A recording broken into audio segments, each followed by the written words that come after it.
25. El almirante Coligny. Dejaremos a Pipo que se ocupe en sus amores, así como a Cato, que en compañía de La Roja y Paquita está preocupada por el misterioso asunto y antes de ver a los Pardallán que en la prisión del Temple esperan la terrible hora en que debe serles aplicado el tormento, conduciremos al Louvre a nuestros lectores. Desde el 18 de agosto las fiestas se sucedían unas tras otras. Los hugonotes se mostraban radiantes y Catalina les guardaba toda clase de consideraciones. Únicamente Carlos IX, desconfiado y taciturno, solía pasear por las salas del Louvre con una incurable melancolía. El viernes 22 de agosto, muy temprano, por la mañana, el almirante Coligny salió de su hotel de la calle de Bettichy en dirección al Louvre. Iba escoltado, como siempre, por 5 o 6 caballeros hugonotes y llevaba bajo el brazo un rollo de papeles.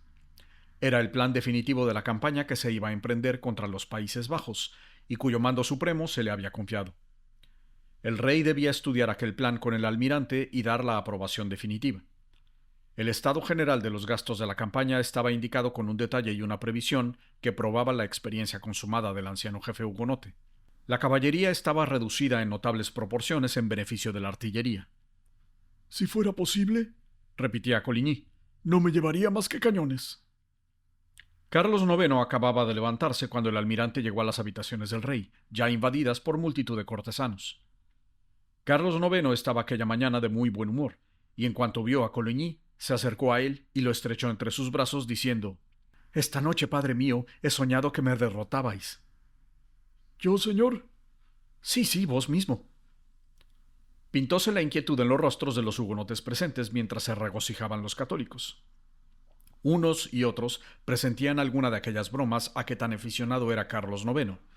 Pero el rey, echándose a reír, continuó: «Me derrotabais en el juego de pelota. ¿Es posible conseguir semejante cosa? A mí, el primer jugador de Francia». «Y de Navarra, señor», dijo sonriendo Enrique de Bearn. «Todos saben que mi primo es invencible en el juego de pelota». Carlos IX dirigió una amable sonrisa a Enrique y continuó: «Almirante, quiero desquitarme de mi sueño. Venid». «Pero, señor», dijo Coligny, «ya sabe vuestra majestad que nunca he cogido una raqueta». «Qué lástima. Yo que quería derrotaros».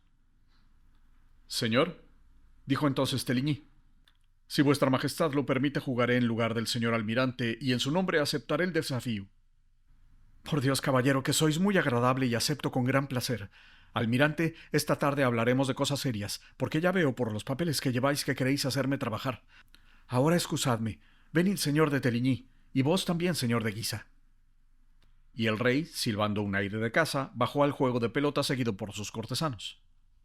Formáronse dos bandos y el partido empezó enseguida, con un pelotazo soberbio del rey, que verdaderamente jugaba muy bien. Coligny habíase quedado en compañía de algunos nobles y el viejo general de galeras Lagarde, a quien llamaban familiarmente el capitán Paulin. Antonio Escalín de los Aismar, barón de Lagarde, era un soldado de fortuna. Pobre e hijo de padres oscuros, habíase elevado de grado en grado hasta llegar a poseer el de general de galeras, título que corresponde al actual de contraalmirante. Era un hombre frío, sin escrúpulos, feroz en batalla, católico acendrado, más por política que por devoción, pero había concebido por Coligny sincera admiración y afecto. Se interesaba mucho por la campaña proyectada, esperando conquistar en ella algún nuevo favor del rey. Coligny le había encargado especialmente armar los navíos que debían emplearse, porque quería atacar al duque de Alba por tierra y por mar, y el viejo Lagarde había cumplido su misión con el mayor celo y la flota estaba presta. ¿Acaso aquel hombre había tenido conocimiento de alguna traición o adivinado los proyectos de Catalina? Era probable, pero cortesano inteligente y guerrero sin miedo, guardaba para sí sus impresiones y tenía por costumbre decir a sus familiares: «Esperemos que sople el viento para saber hacia dónde hay que virar». Coligny tuvo con él larga conversación que duró 2 horas.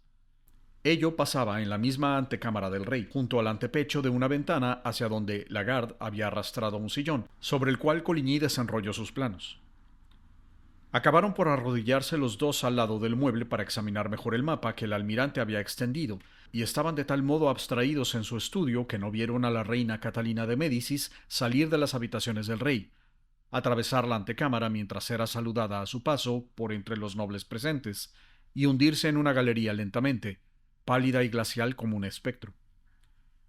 A partir de la terrible escena de Saint-Germain-l'Auxerrois, Catalina parecía un tanto turbada. Sus resoluciones no eran tan firmes como antes, y a veces se detenía en los largos paseos que hacía por su oratorio para murmurar: «Era mi hijo». ¿Acaso se arrepentía de lo hecho? ¿Acaso empezaba a sentir el remordimiento? De ser así, Catalina debía buscar el modo de apagar sus remordimientos con otros recuerdos más terribles. En efecto, después de pronunciar aquellas palabras en voz baja, apretaba los puños y añadía: «Apresurémonos». Así pues, su remordimiento, si tal sentía, le daba más ardiente sed de sangre, semejante al desgraciado a quien los licores fuertes consumen sus entrañas, no hallando más que un remedio para apagar el fuego que lo devora: beber, beber de nuevo y apagar el fuego con el incendio. Catalina pensaba: «Sangre, más sangre para borrar aquella. Después de todo es por Dios. Dios lo quiere. Es necesario acabar».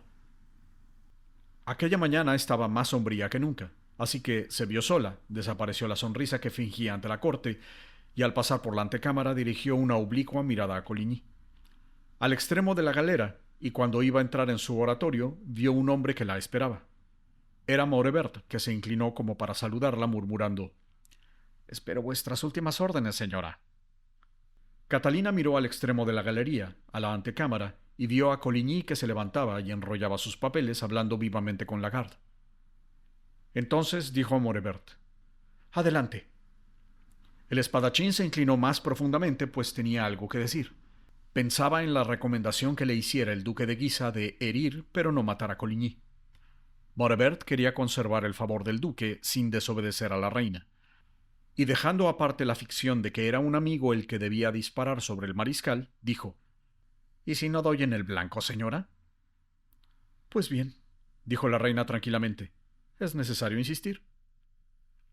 «Así pues», insistió el espadachín, «tanto si el almirante muere como si no, ¿los dos prisioneros del temple me pertenecen?».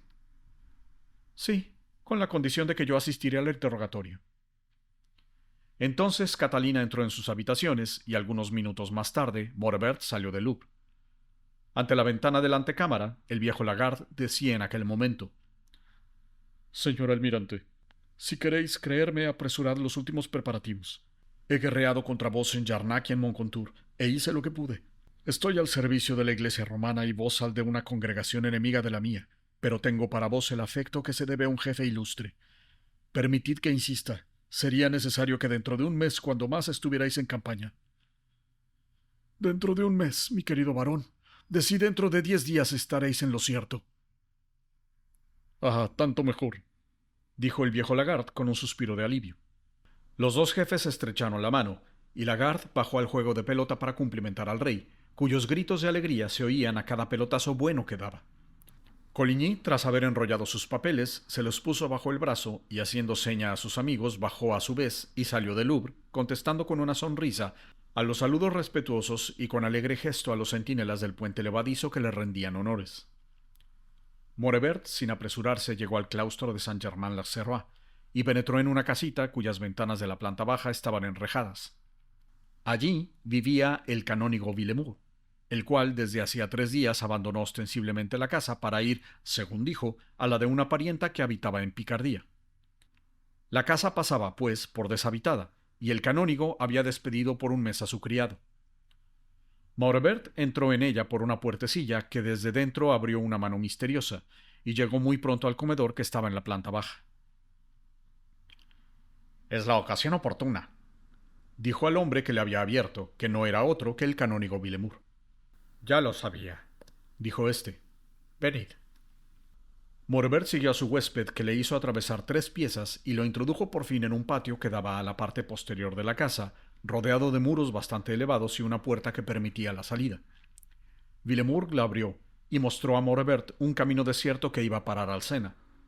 «Huiréis por ahí», dijo, «en ese caballo que está aquí atado». Y con el dedo señalaba un vigoroso caballo ensillado y sujeto por la brida a una anilla. «Monseñor Enrique de Guisa se ha ocupado en vuestra seguridad. Este caballo pertenece a sus cuadras. Tomaréis este sendero, luego iréis hacia la izquierda y bordearéis el Sena. En la puerta de San Antonio os dejarán pasar y entonces os marcharéis a Reims, en donde podráis esperar. Bueno, bueno, dijo Morevert con irónica sonrisa.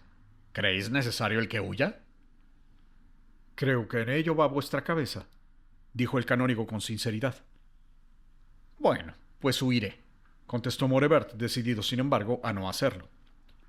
Regresaron entonces al comedor, y Villemur descolgó de la pared un arcabuz cargado y lo presentó a Morevert, el cual lo examinó atentamente. Buena arma, dijo luego. Ahí llega, dijo Villemur, no sin alguna emoción. Morevert acercóse a la ventana mientras el canónigo retrocedía, pero procurando apostarse en lugar conveniente para observar la escena que iba a tener lugar. Morevert había apoyado el cañón del arcabuz en uno de los barrotes de la reja. A su izquierda aparecía un grupo de 5 o 6 caballeros, y precediéndolos iba Coligny, conversando con Clermont, conde de Pile, gentilhombre del rey de Navarra. El conde de Pile iba a la izquierda del almirante, de modo que éste presentaba a la ventana la parte derecha de su cuerpo. En aquel momento, Morevert hizo fuego.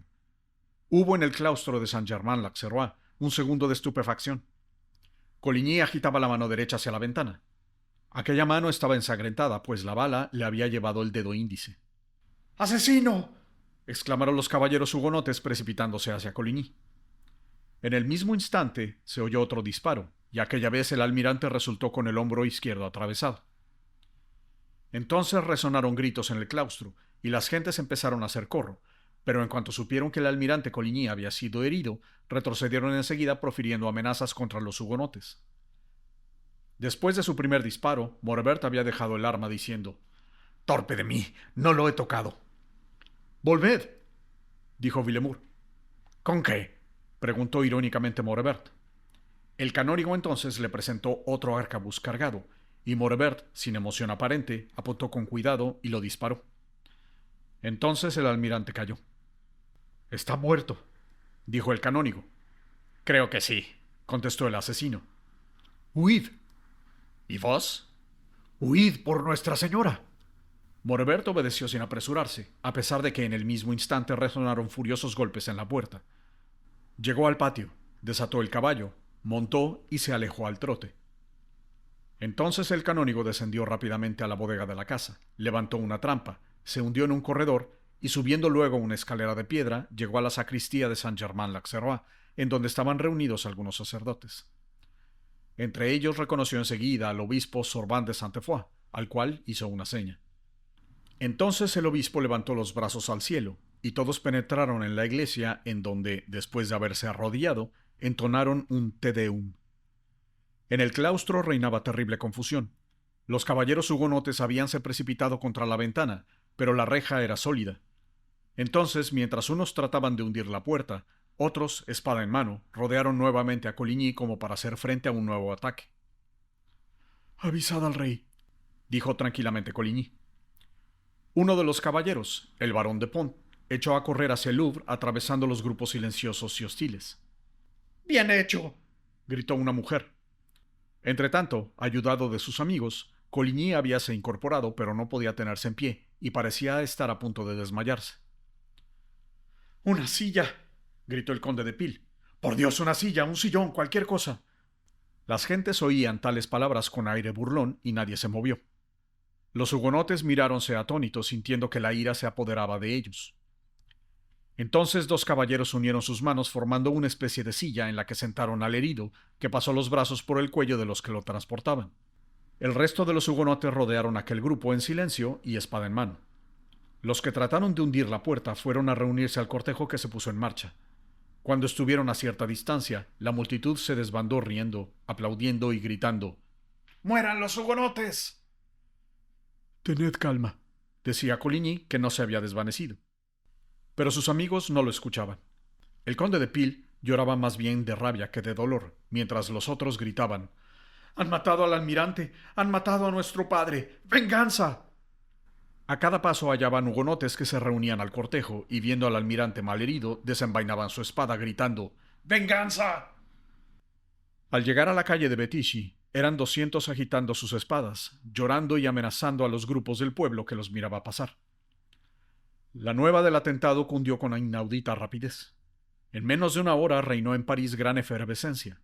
Los burgueses se armaron, organizándose bailes en todos los barrios, y en otros sitios algunos sacerdotes encaramados en los guardacantones dijeron que Dios acababa de herir a un enemigo de la Iglesia y que tal cosa era un indicio de su protección.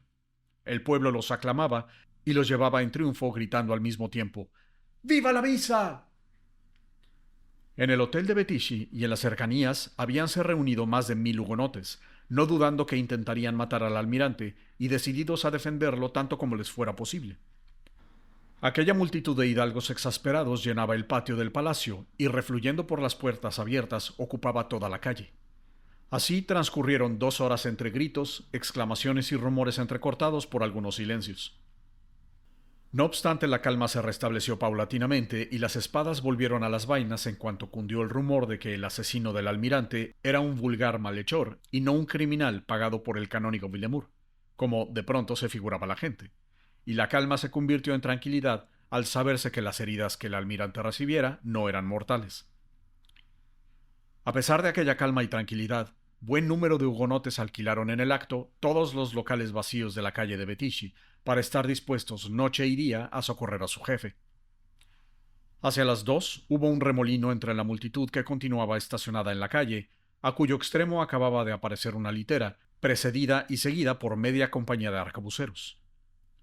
¡El rey! ¡El rey! Todas las cabezas se descubrieron, pero sobreponiéndose a la etiqueta y al respeto, algunos gritaron: ¡Venganza!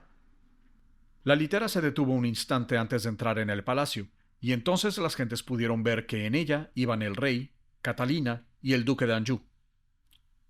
Carlos IX, pálido, sombrío y agitado, se inclinó hacia el grupo de nobles que tenía más cercano. «Señores», dijo, «deseo venganza tanto como vosotros, por lo menos. Además, estoy obligado a ello porque el almirante es mi huésped. Tranquilizaos, por lo tanto, porque el criminal será preso y castigado de un modo ejemplar». Entonces resonaron gritos de «¡Vive el rey!». Las palabras de Carlos IX, transmitidas de boca en boca, entusiasmaron a todos los que ocupaban la calle. Veamos ahora de qué manera Carlos IX recibió la noticia del atentado. Estaba en el juego de pelota y dirigía el partido contra el bando opuesto, a la cabeza del cual estaba el señor de Teligny, yerno del almirante, cuando el señor de Pont llegó corriendo muy trastornado y con los ojos llenos de lágrimas. Olvidando la etiqueta y sin esperar que el rey lo interrogara, el barón de Pont exclamó: «Señor, acaban de asesinar al señor almirante». Carlos IX, que se preparaba a devolver la pelota, se quedó mudo de estupor. Al oírlo, Teligny, Condé, Enrique de Bearn y algunos otros hugonotes dirigiéndose inmediatamente al palacio de la calle de Bettichy. «¡Por Dios!», exclamó el rey al cabo de unos instantes. «¿Qué nos decís, caballero?». «La verdad, señor, la triste verdad», y relató la escena ocurrida ante Saint-Germain-l'Auxerrois.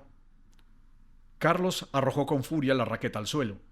Luego se puso muy pálido y se echó a reír nerviosamente.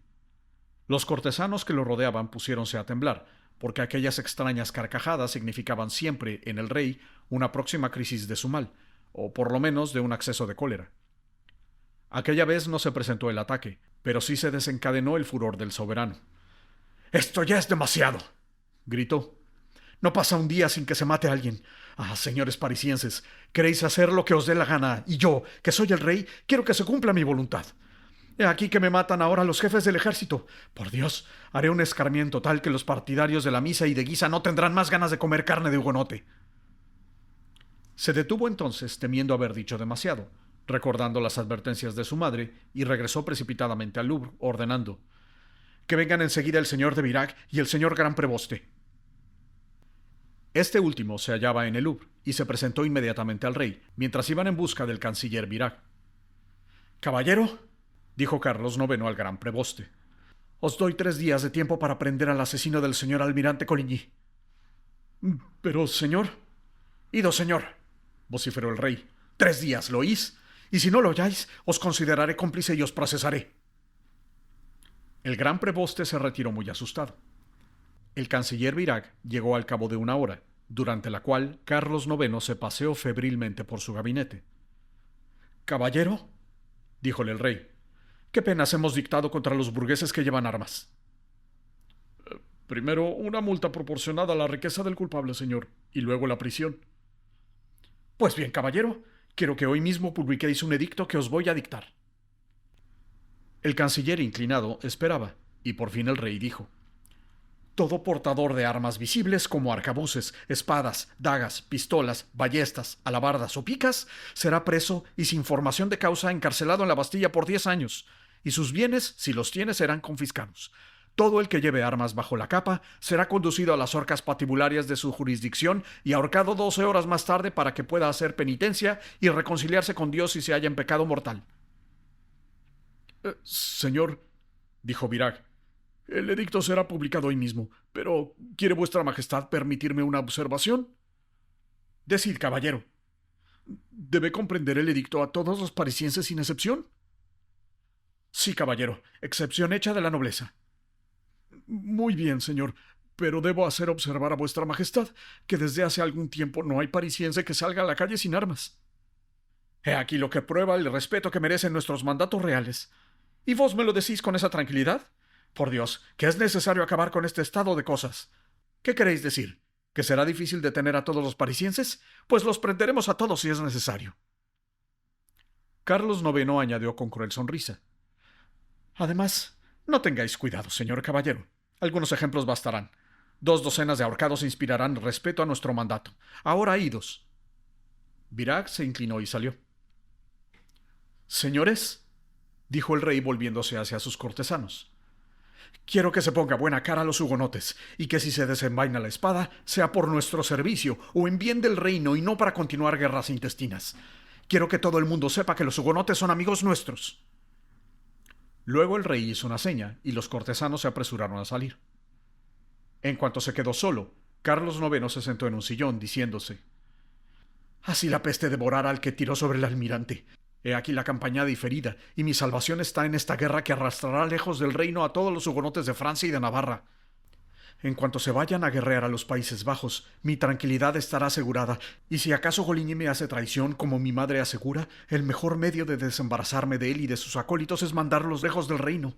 En cuanto se haya marchado, no deberé temer a Enrique de Bearn, que está sujeto por mi hermana, que me quiere, y solo me quedará Enrique de Guisa, al cual podré anular fácilmente. He aquí mi política, que vale tanto como la del Papa, o sea, la de mi madre. Quedóse algunos instantes pensativo y luego añadió con amargura: sí, ya no tendría que habérmelas más con Guisa y con mi hermano, el preferido de mi madre. Carlos IX estuvo 2 horas encerrado en su gabinete, demostrando con ello el disgusto que le causara el atentado contra Coligny. Luego, después de comer apresuradamente, hizo decir a su madre y a su hermano de Anjou que se prepararan para acompañarlo a visitar al almirante. Pocos momentos después, la litera se puso en marcha, escoltada por una compañía mandada por Cossens, el capitán de guardias del rey. Durante todo el trayecto, el duque de Anjou y Catalina hablaron con insistencia de un milagro que había tenido lugar en la iglesia de Saint-Germain-l'Auxerrois. 3 días antes, el martes por la mañana, el sacristán entró en la iglesia y vio la pila del agua bendita llena de sangre, cuando la víspera lo estaba de agua. Nadie hubiera podido penetrar en la iglesia durante la noche, y además, ¿quién hubiera sido el sacrílego que se atreviera a echar sangre dentro de la pila de agua bendita? No había duda de que se trataba de un milagro, y toda aquella sangre fue cuidadosamente recogida en botellitas que se llevaron a la iglesia de Nuestra Señora. Aquel milagro era consecuencia natural del que tuvo lugar en el convento en que Dios fue hervido. Allí también el caldero maravilloso apareció lleno de sangre, y con tan repetidas manifestaciones era imposible no adivinar la voluntad divina. Dios quería sangre. No puede ser más claro, dijo el duque de Anjou. Carlos IX, sombrío y silencioso, escuchó la conversación preguntándose, tal vez, si no estaba equivocado, y si realmente era llegada la ocasión de cumplir los deseos de Dios. No obstante, cuando la litera llegó ante el palacio de Coligny, el rey dejó a un lado su vacilación, e inclinándose pronunció las palabras que hemos citado y que fueron acogidas con frenéticos gritos de «Vive el rey». Coligny estaba acostado cuando Carlos IX, Enrique de Anjou y Catalina entraron en la estancia. El pálido rostro del herido brilló de alegría. El rey corrió hacia él y abrazándolo le dijo: «Espero que el miserable asesino se balanceará muy pronto al extremo de una cuerda y que vuestra preciosa vida no corre peligro». «Señor», dijo Ambrosio Paré, que estaba cerca de la cama, Respondo de la vida del señor almirante. Dentro de 15 días podrá levantarse. Señor, dijo a su vez Coligny, la alegría que me causa la prueba de interés que me da mi rey contribuirá mucho a mi curación. Señor almirante, dijo el duque de Anjou, podéis imaginaros cuánto siento lo sucedido. Dios nos conserve al jefe ilustre y al leal servidor en quien hemos puesto toda nuestra confianza, dijo Catalina enjugándose las lágrimas. Al oír estas palabras hubo, en la habitación llena de hidalgos, un gran murmullo de satisfacción, y a pesar de las recomendaciones de Ambrosio Paré, gritaron «¡Viva el rey! ¡Viva la reina! ¡Viva el duque de Anjou!». Por fin desocuparon la habitación del herido, y alrededor de la cama quedaron solamente los 3 augustos visitantes, el rey de Navarra, Teligny y su mujer Luisa de Coligny. La visita se prolongó 1 hora, al cabo de la cual el rey se retiró diciendo que volvería el domingo próximo, o sea, 2 días después. Las mismas aclamaciones acogieron a Carlos IX cuando apareció en el patio. «Señor de Cossens», dijo en voz bastante alta para que todos pudieran oírlo. «Señor», dijo el capitán de guardias, acercándose en el momento en el que el rey entraba en la litera con su madre y su hermano. «¿Cuántos hombres tenéis con vos?» «Una compañía, señor». «Bueno, ¿os bastan para defender el palacio en caso de ataque?» «Señor, con mi compañía resistiría a 3000 hombres bien organizados». «Bueno, quedaos aquí a guardar el palacio y me respondéis de la vida del señor almirante con la vuestra». «Pero, ¿quién os acompañará al Louvre, señor?» Carlos entonces señaló con la mano los hugonotes que llenaban el patio. «Estos dignos caballeros no tendrán inconveniente, según espero, en escoltarme y puedo afirmar que nunca habré ido tan bien acompañado». Oyéronse entonces entusiastas vivas y aclamaciones. Carlos IX estaba radiante de alegría. Catalina cambió rápida mirada con el duque de Anjou y, disimulando su alegría, murmuró: «Esta es una inspiración divina». «¿No es verdad, madre?», exclamó Carlos IX. «¿No es verdad que es buena idea de que el rey de Francia deje sus guardias al almirante herido?» «Es admirable, hijo mío», contestó Catalina con sinceridad, pues, en efecto, el palacio de Coligny quedaba así vacío de hugonotes y ocupado, en cambio, por Cossens, a quien la reina se jactaba de hacer obedecer a la menor señal. Los hugonotes se organizaron enseguida para escoltar al rey. Desenvainaron la espada y se pusieron en fila con los soldados en la parada. Y así fue como, rodeado de 1 millar de hugonotes y vitoreado con entusiasmo, el rey entró en el Louvre. Por la noche hubo en el palacio una gran fiesta para celebrar el resultado del atentado que estuvo a punto de ser fatal al almirante. El rey, verdaderamente alegre, anunció que la campaña proyectada empezaría en cuanto Coligny estuviera restablecido, es decir, al cabo de 10 días. Luego quiso jugar a un nuevo juego de naipes que se acababa de inventar, y perdió contra el Bearnés 200 escudos, que pagó riendo con toda su alma. El rey de Navarra los embolsó satisfecho, diciendo a su mujer: «Si esto continúa, amiga mía, seremos ricos, cosa que me cambiará bastante». Margarita miró a su alrededor con inquietud y murmuró: «Señor, tened cuidado». «¿De qué? Carlos me quiere, estoy seguro». «Tal vez sí, pero mirad a la reina. Nunca la vi tan sonriente. Tened cuidado, señor». Catalina de Médicis estaba, en efecto, muy contenta. A las 10 se retiró a sus habitaciones diciendo en voz alta: «Buenas noches, señores de la Reforma. Voy a rogar por vosotros». Y a las 12 todo parecía dormir en el Louvre.